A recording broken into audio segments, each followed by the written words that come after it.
I haven't seen a character cheat this hard in a long time, but leave it to Villainess level 99 because boy howdy, does Yumilia, the MC, cheat so casually like it's just waking up in the morning. She doesn't realize really she's doing it, at least partially. Whether it's a sword competition where she has to hold back her strength, else, well, she'll probably body everyone in the audience, including the person she's fighting. When it looks like her sword's about to break, so she doesn't get disqualified, she uses the old Yumilia punch, which don't think that's legal in a swordplay competition, but with her bare hand, she broke that dude's sword. But the thing about that really gets me is the magic side of the competition. She basically summons a black hole to suck up the world, and, you know, that's all well and fine. That's not going to kill everyone, luckily. But apparently when you use a spell like that, it causes this monster storm to come in, and she's thinking, well, I need to keep up the variety, else I won't win this competition. Not realizing she basically just pointed a gun at everyone in the audience saying, make sure I get more than 100 points, because the dude I'm competing with just got 100 points, else you're all gonna die. And they reward her with 300 points just saying, please, for the love of God, don't kill us, as everyone collectively in the background is saying she's the Demon Lord. What a fantastic MC who is a bundle of joy but walking chaos all mixed into one. I have a full live reaction to today's hilarious episode of Villainess at level 99 over on my Patreon. Well, it's my full uncut thoughts. They're over there if you're interested. This was a very funny episode. I'd say the first half kind of left a little bit to be desired. It was just kind of, it was there, it was fun, it was fine. It wasn't anything really remarkable, but then the second half kicked in and it was just so much more fun. And I really like seeing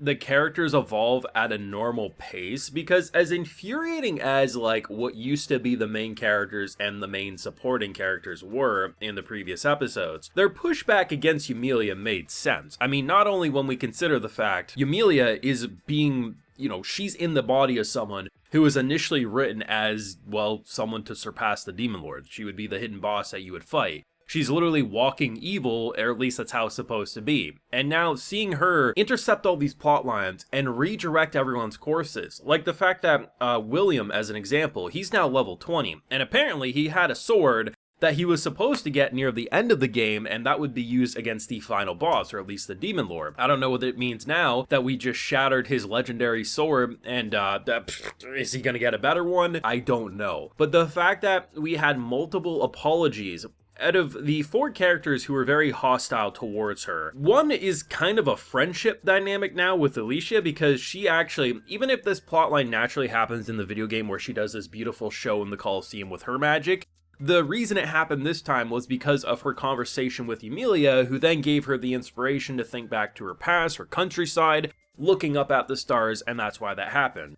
So that's one person who's a lot more friendly. We had William, who, well, he really, I thought he'd be the most hot-headed of them all. Turns out, is actually kind of respecting her strength and has now gained up to level 20, and honestly, whatever he's doing is working. Like, we have to remember, our character's just broken. He's actually quite strong at this point, and for fairly early into what should be an Otome game story. Oswald, who pretty much, well, he apologized too. Both of them are pretty much like, I'm still gonna be better. Like, they have this, like, rivalry with her, and without her realizing it, I think she became the main love interest. What was supposed to be Alicia's kind of, like, little harem following her, now is gonna be targeting her, just in a different way. It's not as, like, flirtatious as, oh, you're helpless, or we're gonna aid you in this and that. No, it's, you're so freaking strong, I want to surpass you and maybe kiss you a bit. Like, that's pretty much the vibes I'm getting. The only one who hasn't really apologized or done anything is the blonde-haired prince, who I kind of feel like is going to be the true hidden boss of this. I feel like he's going to play nice at the surface, but by the end of the story, he's going to be like, I'm drawing my sword and I'm gonna kill you. Maybe not. She could still end up being a hidden boss, or maybe there'll be no hidden boss. I don't know. But it's pretty funny to see how what are NPCs being written as NPCs, but now we're actually kind of developing and being kind of pushed down a different path that is actually quite fun to follow. And like I said in my video last week, Patrick's kind of dynamic with her, I quite enjoy. It's very clear that there was a little thing going on. She showed some sign of flustered embarrassment, he's shown quite a bit. And I mean, we kickstart this episode off with him pretty much being okay, being felt up by the hentai tentacles. So I mean, he's strapped in for the long haul with her, even though he's very smart. And when she's about to launch Armageddon, he hides behind a pillar because he doesn't want to get any recoil thrown at him. The kid's smart at the end of the day, what can I say? Though, God help him. she ended up winning an amulet. Like, this was her whole reason. She didn't want this amulet to fall in the wrong hands. She won an amulet that increases your power, your spell casting. She doesn't need that. Literally, look at what she just did in the middle of a coliseum. Her argument is no one else should have it, but, you know, she's just hoping her future boyfriend-to-be will be at least the one person to understand that it's good for her to have. And he says the logical thing, girl, are you trying to kill people? Not quite like that, but pretty much, why the hell do you need it? And she almost kills him in that moment. I mean, it's hard not to believe that she is the Demon Lord in this episode, because she's like 1/3 adorable, 1/3 airhead, and 1/3 chaos. That apocalypse bundle of joy is gonna half this episode, characters are wanting to talk with her and learn from her because they're not as scared and respectful. And then by the end of the episode, she basically held them up at gunpoint and said, I'm a whim. She didn't know she was doing that, mind you. She instinctively punched the sword. Well, apparently only one person caught it in the crowd. I don't think that was legal, and if it was, it feels so dirty it shouldn't be legal. But then she basically, well, everyone else is doing these like cool little maneuvers. They're controlling it so no one in the crowd's gonna be...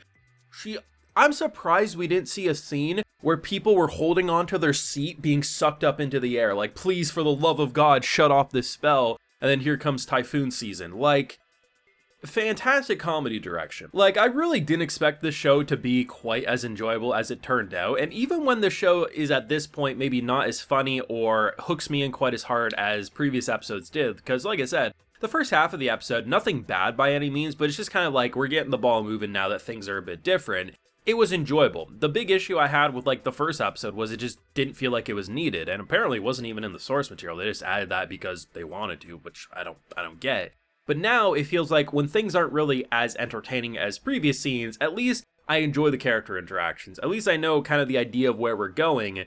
And then when they kick into high gear and they just go pure entertainment value, pure balls to the walls insanity, and that deadpan expression from Emilia as her voice actor continues to capture that.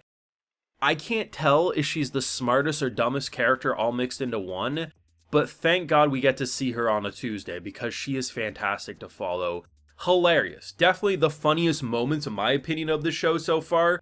I can't wait to see where the second half of this season is going to go. Let me know what you thought, though, down below. Leave a like if you enjoyed, subscribe if you're new around, of course, ring that bell. And like I mentioned, we also have a full live reaction over on my Patreon. And hey, while you're over there, I'll also give you a video shout out. So today we have Winter's Harmony, Chris Beck, Still Zero, Natasha and Henry, August TR, and we also have Juan Carlos James Jr. So I appreciate the support, everyone. Please take care and have a good one.